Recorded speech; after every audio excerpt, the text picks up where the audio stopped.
Welcome to the Practical AI Adoption Podcast. I'm your host, Asa Cox, founder and CEO of Arcanum AI here in beautiful Wellington, New Zealand. In this podcast, we focus on the practical applications of AI in the workforce. We explore real-world examples, we interview business owners, and we discuss how AI is reshaping industries, boosting productivity, and creating new opportunities. But we also discuss the challenges to organizations and to humans on how to embrace and adopt AI in a business context. So whether you're a business leader, an employee, or just a tech enthusiast, tune in to discover actionable insights, implementation challenges, and future trends in AI adoption. Please do share and subscribe so you and others can stay ahead in this AI revolution. Thanks and enjoy the episode. Good morning. Welcome to the AI Adoption Podcast, or the Practical AI Adoption Podcast. I can't remember exactly what we're calling it, but hopefully it's on the title so you can you know what you're here to listen to. I've got a wonderful guest with me this morning, Serge van Dam. Say good morning, Serge. Good morning, everybody. Thanks for having me, Asa. It's great to have you on. We've known each other for a while. We've talked about AI quite a lot over the years and a lot more recently. But let's get some background on you to start with. So how do you describe what you do at a dinner party, and what's your follow-up way of kind of avoiding the awkward silence? Yeah, great one. So I describe myself as a hands-on investor in early stage or startup tech companies. That is typically a conversation killer, as you've implied. I typically say I like working with ambitious people who want to change the world using technology, primarily software, which also kills the conversation. So then how do you get it back? How do you have to a big smile and get those big white teeth out and get them back in your gaze, or how do you recover this conversation? No, I just typically make reference to things that they've used. I was involved in a mobile banking company, which was inventing something at the time, and now everyone does mobile banking. So if someone knows a plumber or an electrician, I'm involved in Tradeify, which is cloud software for tradies, and I'm involved in property management software and sort of things that people can relate to, and then it kind of becomes a bit more relatable and interesting. And I guess that's part of what you do now, right? Is make technology relatable to those that don't know much about it. So give us a broad kind of spectrum of what you are up to. You mentioned some of the companies you're on the boards of. Kind of what else do you do? Yeah, well, I spend 2/3 of my time on 10 or so companies that are cloud software companies. Most of them solving business problems for, as I said, plumbers or electricians or commercial real estate owners or actuaries or whoever it happens to be. And then 1/3 of the time I spend on trying to build the New Zealand ecosystem up. I'm an operating partner of Movac, which is New Zealand's largest venture capital firm. I do a bit of work for New Zealand Trade Enterprise. I do a bit of work for various government agencies around science, innovation, and technology. So sort of ecosystem things as well. Yeah, right. So you see a lot. How do you get to be doing what you're doing? What's the path here? You mentioned mobile banking. What's the journey to Surge in 2024? Yeah, I was fortunate enough to be with some friends of mine in a company called MCOM, more or less invented mobile banking, took it to the world, sold the business in 2011, which gave us all a bit of cash to have life options. And I decided that what I wanted to do for the next few years after I left that business was help young entrepreneurs who have global ambitions with their software. And so I'm fortunate to have been part of a successful exit. So you touched on it a little bit, but why do you do what you do now? What gets you out of bed? It's winter here in New Zealand. It's a bit dreary. Kind of what gets you jumping out of bed every day? Yeah, a few things. I guess at a interpersonal level, I love working with ambitious founders who want to change the world. There's just something very energizing about that persona, those sort of people. Obviously, you're one of those, Asa. So, I really enjoy being in the company of people who want to change the world. I find that deeply energizing. I also feel that many modern economies, including New Zealand in particular, are just on the wrong path. They're totally dependent on primary exports, which are dependent on exploitation of primary resources. So, in New Zealand's case, we're entirely dependent on breeding cows, feeding them grass, dehydrating their milk, selling it as milk solids to various Asian nations. That's not really the kind of economy I want my kids to grow up. I want them to be in a much more interesting, dynamic economy, and I'd like to see our world flourish, and I think technology is our best bet out of it.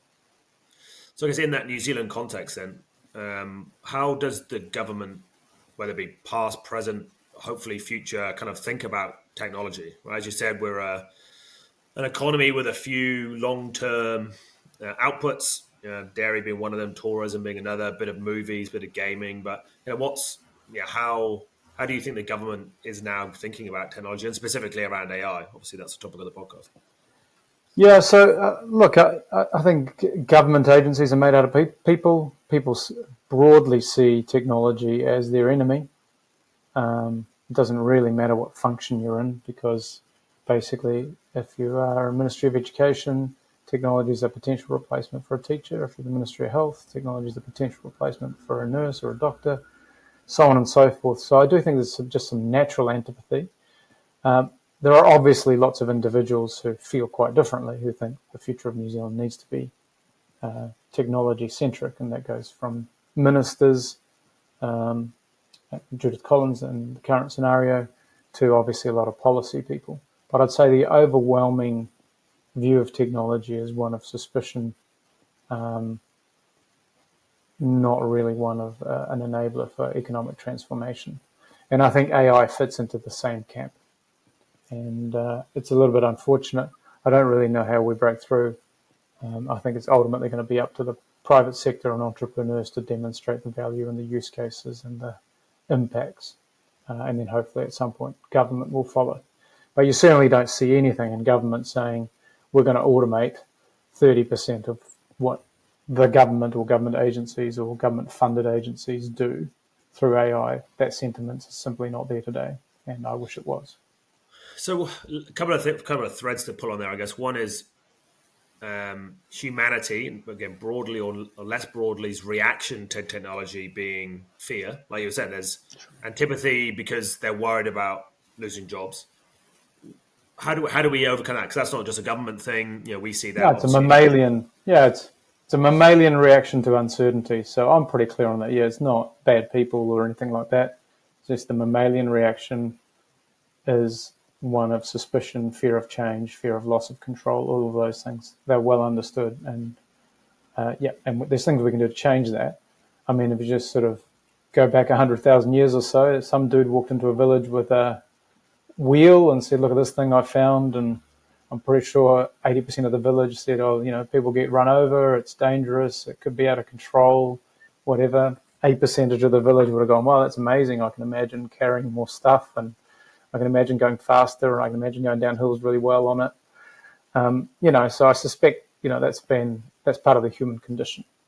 So yeah, we've just got to figure out ways to expose people to it, to experience it. I think one of the benefits of AI is how easy it is to experience it. And once you do, you realize it's a lot less scary than you thought. And again, that was probably true of the wheel. Yeah, and fire and all these technologies. I like to use the Excel spreadsheet as my bit of technology of choice to be able to go, hey, look, when the accountants first saw the Excel spreadsheet, they freaked out and thought they were going to lose their jobs. And now small economies and businesses and homes are run off the back of an Excel spreadsheet, right? It's a technology you can use in different ways. But to start with, it would have been super scary. If you're a business owner listening to this, what are some of the things that you're already seeing is a good way to get people to overcome that natural mammalian reaction to this technology? Yeah, I think it's just to play around. There are very low risk, high impact ways to play around with the AI technology. Firstly, it's cheap. Secondly, it's available on the internet. Thirdly, you don't have to put all of your customers' data into AI to try it out. You can do things like,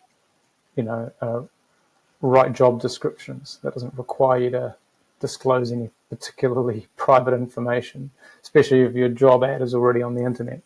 You can obviously modify images of, your neighbor's cat, if that's what you want to do. Again, very low risk. So there are very low risk ways to try stuff out.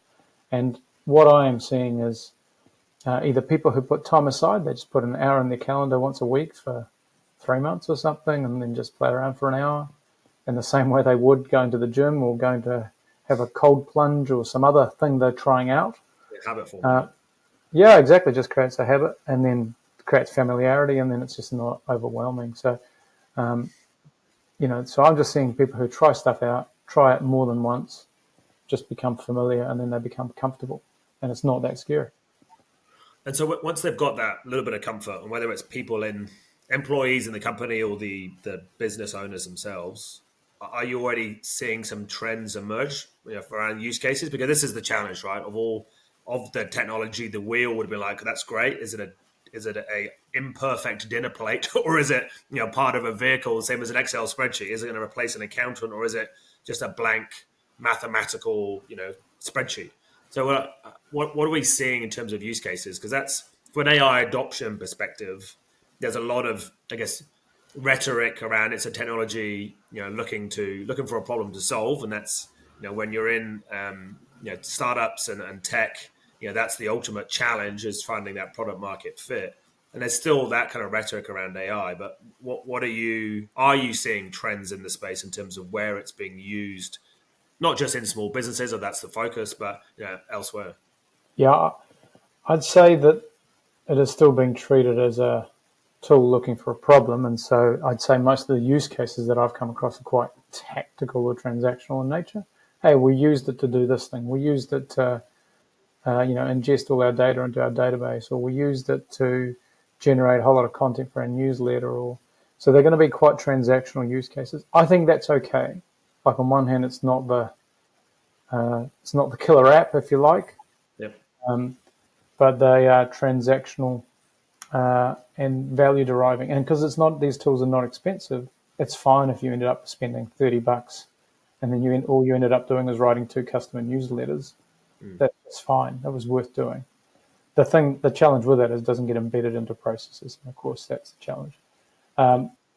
I'd say a couple of things. One is often these companies don't know who to go to get help from. Their traditional IT providers don't really know what to do, other than tell them to install Copilot or something.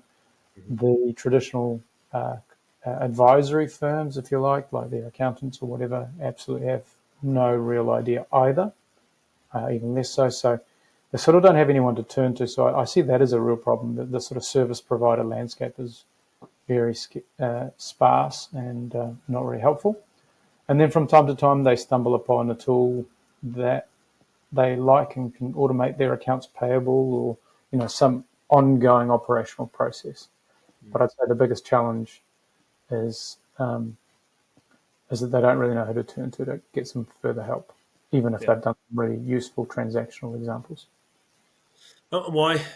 That's not going to be a uniquely New Zealand problem, or even an ANZ issue. But why do you think there is that lack of support? Obviously, you've been around technology in New Zealand for a long time. I can't imagine this is the first time you've seen this kind of friction around adoption of a technology. Any observations on New Zealand specifically, and what are kind of the unlocks that we think we're going to need here to get broader adoption of the technology? Yeah, I agree with you. I don't think it's a New Zealand only challenge. I just think you're just going to need a bit more critical mass in terms of the people who are comfortable doing that stuff, in terms of the people they bring into their businesses that help them operationalize these processes, in terms of the people you employ who say, I'm not doing that, that should just be an AI job, right? Like, that's what you want. You want an employee to go, I'm not. I remember my first paid job in an office was stamping envelopes with an address, pretty sure no one will do that job now. And so I think employees saying, I'm not going to do that, that's an automatable job, we should just automate it. I think those things will definitely help. And obviously the arrival of these tools as well, being proven and at scale. And again, we saw that with mobile, for example. 10 years ago, no plumbers or electricians were using their mobile app to do scheduling and invoicing and all of that stuff. Now a vast majority of them do. So I just see that's kind of part of the natural adoption curve. The real challenge with AI is it's the order of magnitude impact it will have on cost pressures or performance pressures, right? If somebody can do something. So a good example, I'm involved in a company called Law Cyborg. It's a tool to get tax advice or legal tax advice. It's $39 a month, right? If you are providing advice for $400 an hour, the price pressure you're going to get for mediocre advice and mediocre responsiveness versus a bot that does it in real time at $39 a month is pretty significant. So there are going to be sectors in our economy that are going to be under a lot of pressure to deliver much higher value services. And I think that's where you'll start seeing the unlocks. But I suspect we're still a year or so away from that, but we might be surprised as well. This episode is brought to you by our amazing sponsors, the M2 AI Summit Australia, coming this November 2024. The M2 AI Summit is an event that brings together leading figures in the market to share their unique insights and experiences on how to succeed using AI to increase productivity, customer retention, and growth. The event is a unique opportunity for you to learn from the best in business in person. So for 500 people there, I've been to all of their events in New Zealand, and I'm super excited to be joining them in Australia as well. Great audience, great speakers, great food and drink. Come along and learn how to take the next steps in your AI journey. Visit m2now.com/summit for more information. Now let's get back to our conversation. Yeah, I mean, I think it's a pretty well-known fact that ChatGPT got 100 million users in a couple of months. There was massive early adoption, and that's definitely kind of continued into the mass market. But it is, as you said, it's being kind of viewed as a tool for doing ad hoc things rather than getting embedded into business processes and workflows. There's definitely going to be tooling that's required and platforms required that are going to help that. But taking a kind of a bit of a step back, let's assume that people do begin to adopt it at scale. What do you see as the kind of transformative level shifts that are going to happen? We kind of know AI is going to be massively deflationary in terms of reducing costs. It's going to therefore, output per capita should go up. We should have all these wonderful economic benefits. But, if you take a step back, where do you really see, maybe specifically in a New Zealand context, what are going to be the big benefits that we should be seeking to unlock? I guess the perspective will depend on where you sit. So if you sit there as a consumer of services, paying $400 an hour for transactional legal advice, well, I'm going to get it for $39 a month or $50 a use case or whatever it happens to be. So that's going to, and I'm going to get it in real time. And it's going to be really high quality, and it's going to come with a whole lot of artifacts that I've never received from my lawyer or my accountant. So you have to imagine sort of the quality, performance, and price point, which is 10x, let's call it that. So as a consumer, that's amazing.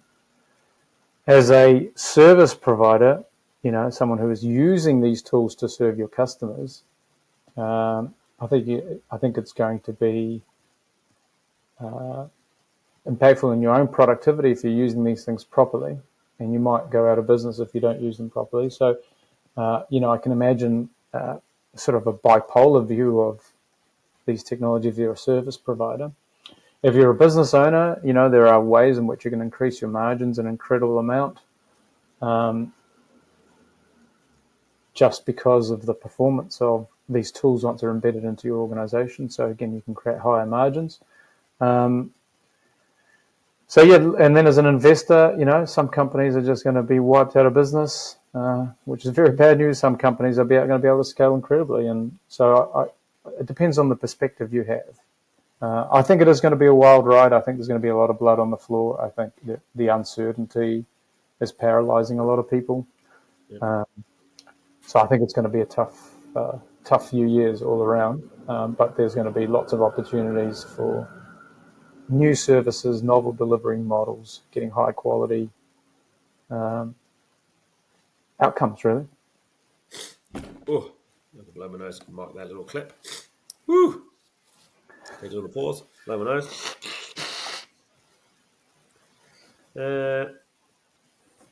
Okay, what do we want to cover from here? Do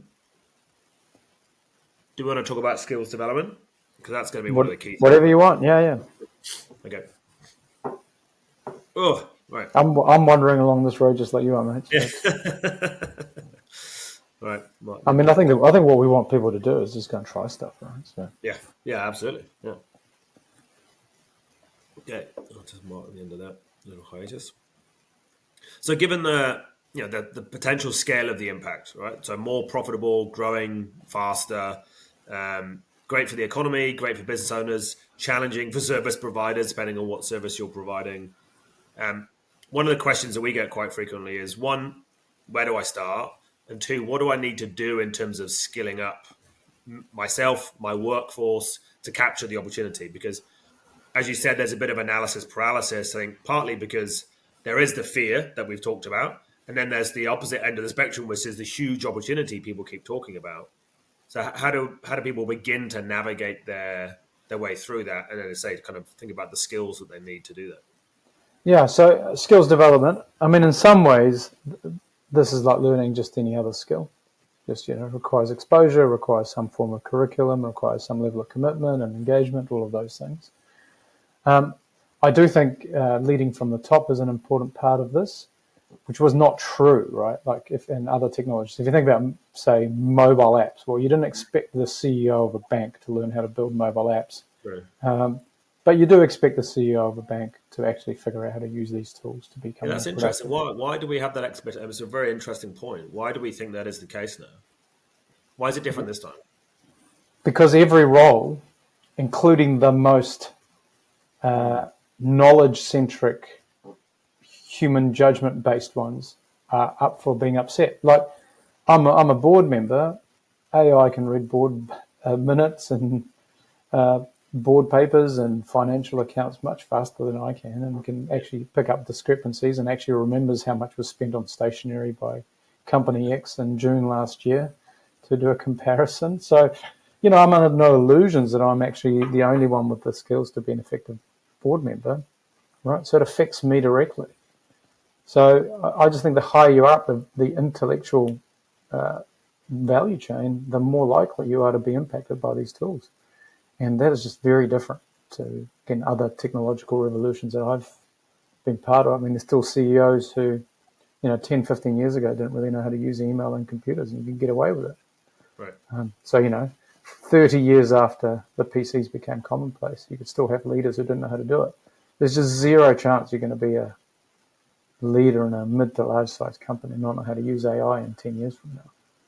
Yeah, that's an interesting challenge for people, right? If you're kind of like, oh, I'm just not technical, I don't do this kind of stuff.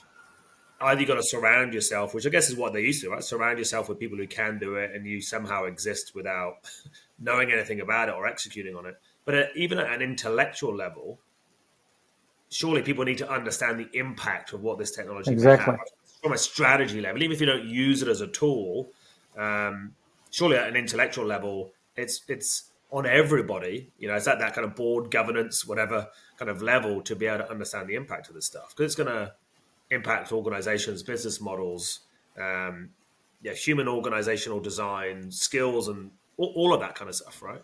Exactly. And unlike, learning to code or learning to deploy cloud services or whatever the technology of the day was, there's zero excuse for saying, I haven't really used any of these tools. I don't really know how they work. So yes, I just think it's one of the many ways in which it's different. But going back to skills development, I do think you've got to lead from the top. I think you've got to create habits around it, which I mentioned already. So, every Tuesday between 2 and 4 p.m., I am just learning how to use various tools and deploy various use cases. Some of the companies I work with have done a really good job of having, weekly stand-ups where everyone talks about the AI tools they're using and what they've learned, what works well, what doesn't, right? So you're starting to ingrain some of these things in the culture and the habits of the organization. And I think lots of different companies, especially those doing white-collar work, will need to do that. So I think that's a big part of it. But I think as a skill per se, it isn't really uniquely different. It's just a set of tools, just like going back to your spreadsheet example. And I remember learning to use a computer. I was quite afraid, to be honest. It might surprise some people, but I was skeptical it could add much value. I didn't want to be shit at something, which I started by being. And I found it very frustrating how long things took to boot up and all of those things in those days. And, I was already 200 words into my essay by the time my word processor was ready to go. So, I was pretty skeptical when I was at uni of the PC, and I think that was a justified position. But it'd be crazy for me to think that I don't use them now, or haven't built habits around that. So taking that scenario, there's going to be some people who are skeptical, right? I'm going to pause that again. My blooming hay fever is killing me today. Excuse me.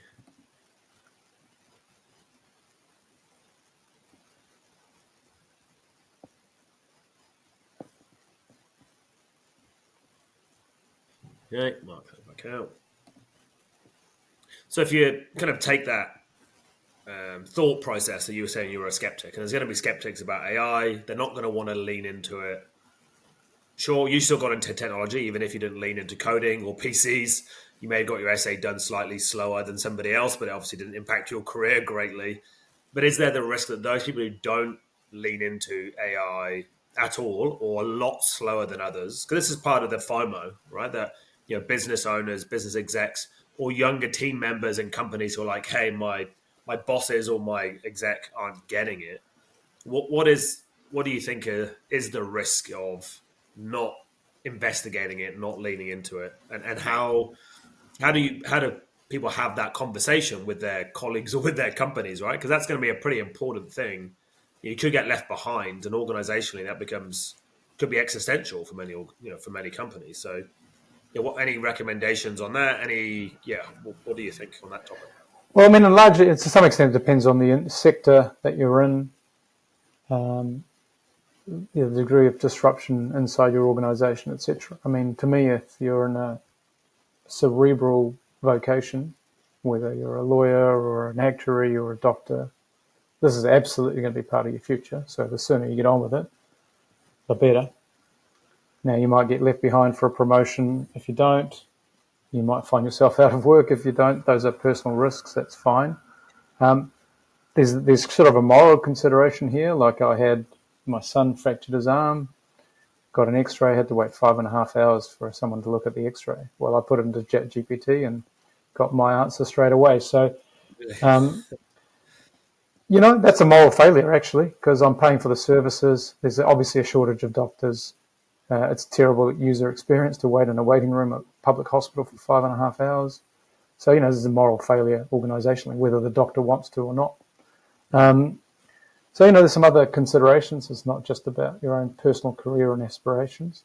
But, of course, I'm also respectful if someone says this is not an area I want to pursue, as long as you understand the consequences. That's okay.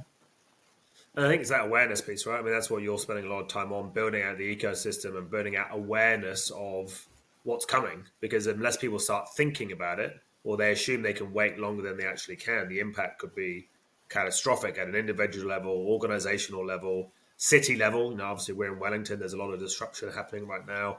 And then at a national level, that could be devastating if we don't adopt it or embrace it in the right ways. What are your thoughts on, again, from a New Zealand perspective, where should we be leaning into AI a bit harder than we actually are? So again? Where would, if you, apart from everywhere, which there's obviously more opportunities than we can throw a stick at, but where do you think, whether it be at a moral level or just a national level, where are there places that we should spend more time in investigating AI's adoption? Yeah, so if you take sort of a national strategy approach, which I don't really believe in national strategies or things like that necessarily, but if you did, you'd say, where is there obvious shortage of personnel or human resources to do things that AI can address? Obvious use cases are in healthcare, education. So those are things we should have funded already now, because, again, people are sitting at the waiting room at Wellington Hospital right now as we're speaking for no good reason whatsoever.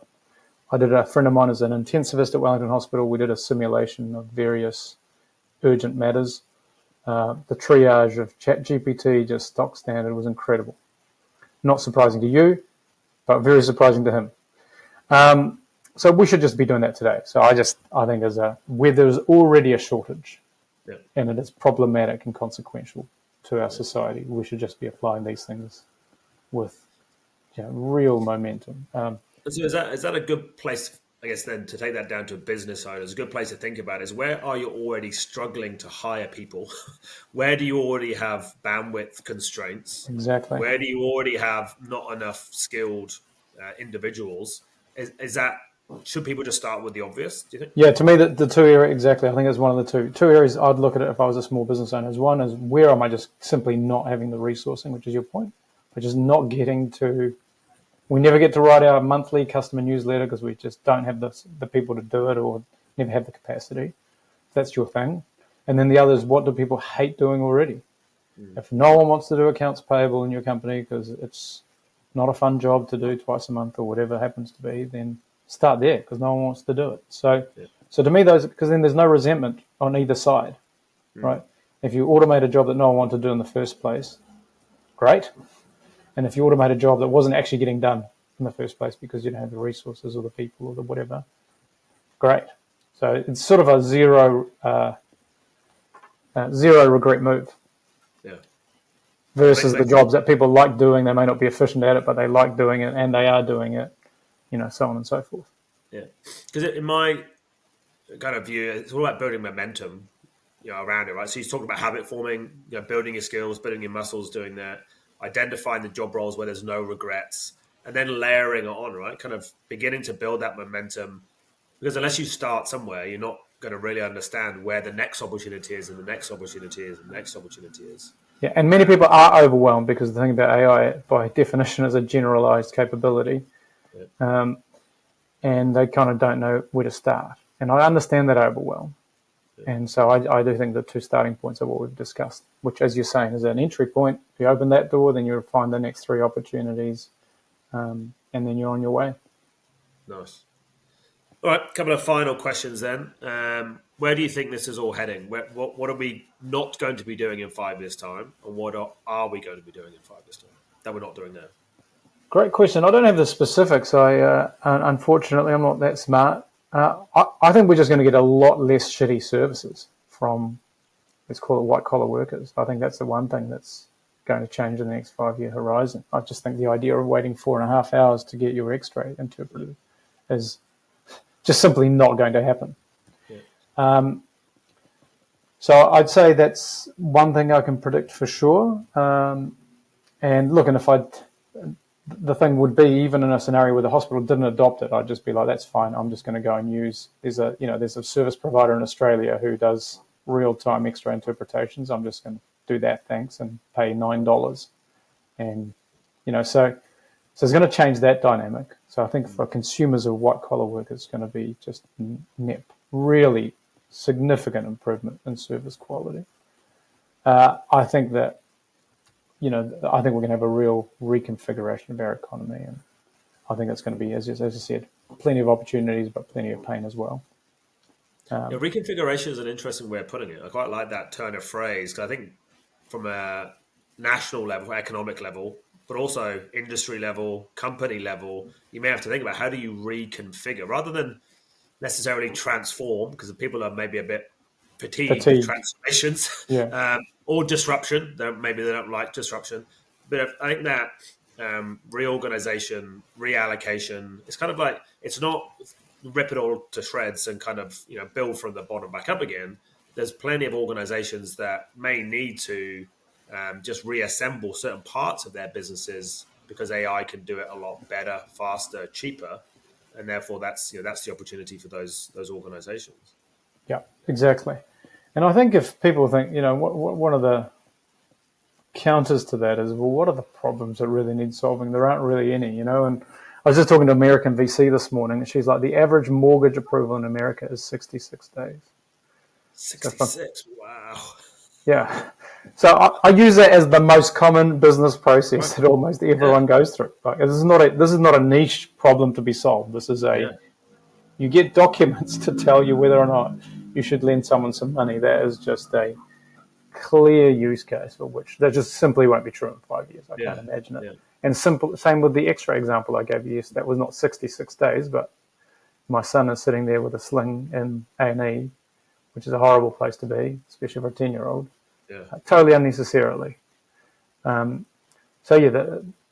These are problems we're solving, and they are near universal. Yeah. And when you And I when guess you open when you look at them, they're just everywhere. it'll be the change, I guess, of expectations, which happens with technology. Like we said before, if you're somebody that comes into an organization and they're not using whatever SaaS software, you're like, what is this place? It's ridiculous. We'll get to the same position with the amount of time that some services take because they're not using AI versus those that Totally, are. It'll become obvious the service providers that you're going to want to work with. totally agree. So, all right. So then, give us the three final takeaways for business owners that are listening to this in terms of practical AI adoption tips. Give us your three takeaways. Yeah. So my predictable takeaways would be just play around with these things, try them out, and find low risk use cases, either things you don't like doing or not getting to already, as we've discussed, and just try it out. Try a tool, put your credit card in, make sure it's one of the ones that people have heard of, like ChatGPT or Claude AI or Copilot or whatever it happens to be. Try it out.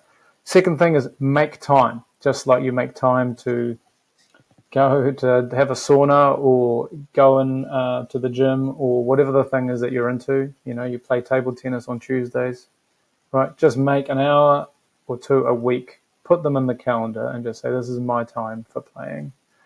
And the word playing, I think, is quite deliberate. Just bring a joyfulness to it. It's not intimidating. You can do cool stuff. You can make, I made my son a logo for his band, it's just playing around. It doesn't really hurt anyone. It is not real consequential. But I got to play with a couple of tools, So yeah, bring a sort of playful, a childlike playfulness to the instigation. And then if you're a business owner, try and figure out how you lead from the front. Like, you have to be the instigator. It's not something you push down the organization. And ideally, you build some organizational habits around it. Like your Tuesday lunchtime, everyone talks about what they're doing with AI and what they've found and what they're worried about and all of that stuff. So you start bringing AI into the routines and the habits of your organization. So those would be the things I'd encourage. They're all accessible. They're all doable for anybody who's listening. They don't require a huge brain. They don't require a huge amount of knowledge about the world of AI. And it's not expensive.